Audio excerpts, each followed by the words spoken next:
I'm Barbara Rimkunis, and this is your Exeter History Minute. An earlier episode of History Minute discussed the anti-suffrage movement in Exeter. This year, 2020, we're celebrating the 100th anniversary of the 19th Amendment. Seems like a good time to talk about how and when women got the vote in New Hampshire. Before the English began to arrive in the 1600s, indigenous women lived here and most likely had a great deal of influence in tribal governance. Why wouldn't they? Because they were valued members of the community.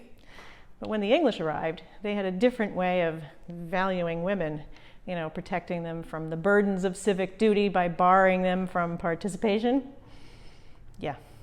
I can't find any evidence that women took part in early town meetings, although there was nothing on the books explicitly saying that they couldn't at least attend. The best they could do was try to convince their fathers, brothers, and husbands to vote the way they wanted.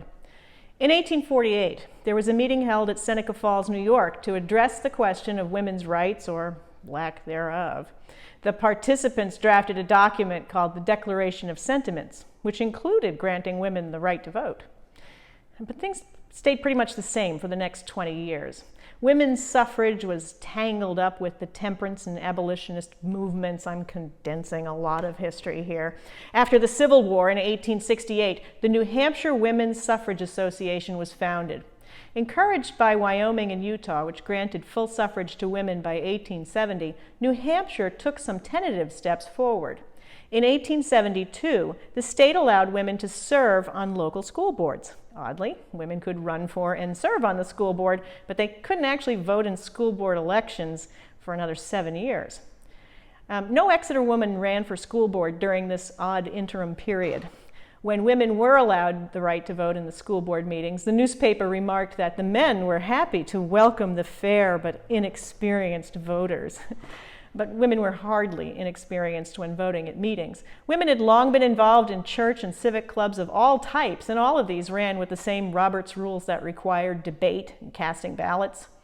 Come on, they knew how to do this. The newspaper had to report, the ladies deposited their votes with the calm resolution of veterans. The first Exeter woman to run for the school board was Jeanette Talbot, who ran in 1884. She didn't win, but today we hold our elections in the Talbot Gymnasium, which is named for her, so there. Lucy Bell was the first woman to be elected to the school board in 1892. For reasons we don't really know, she only served 1 year of her 3-year term. Rosa Ackerman and Harriet Burlingame both ran to replace her, but neither one of them won. Finally, in 1907, Frances Smith was elected and later re-elected and re-elected again. She served until 1921. In the meantime, efforts to pass a statewide suffrage bill had been defeated time and time again. In 1903, it failed at the New Hampshire Constitutional Convention, although a solid 40% of the, of course, male voters had supported it, so it was gaining support. The New Hampshire Grange, the General Federation of Women's Clubs supported suffrage. These were joined by support from the New Hampshire Women's Christian Temperance Union, the New Hampshire Universalist Convention, and the New Hampshire Free Baptist Convention. In 1914, the suffrage amendment is again proposed at the federal level, and New Hampshire resisted it. Once the amendment was sent to the states for ratification in June of 1919, New Hampshire became the 16th state to ratify it on September 10th. And then a year later, on August 18th, the amendment finally passed Tennessee to become the 36th state to ratify. It signed into law a week later, and New Hampshire women had to scramble to vote in the state primary. Here in Exeter, women who were registered to vote in the school board elections were ready to go. They just had to show up on election day. If they weren't registered, there was still time before the polls opened. Election day that year ran actually pretty smoothly. I know you're all wondering, did all the women vote? Probably not. There were holdouts who refused. Women of Asian ancestry were barred from citizenship and therefore voting until 1943. Black women often faced poll taxes and institutionalized prejudices that discouraged participation. Native Americans weren't considered U.S. citizens until 1924. So our big celebration of 100 years doesn't really include all women. The Voting Rights Act of 1965 might be a better milestone. And socially, it took a long time for women to be considered as viable candidates for office.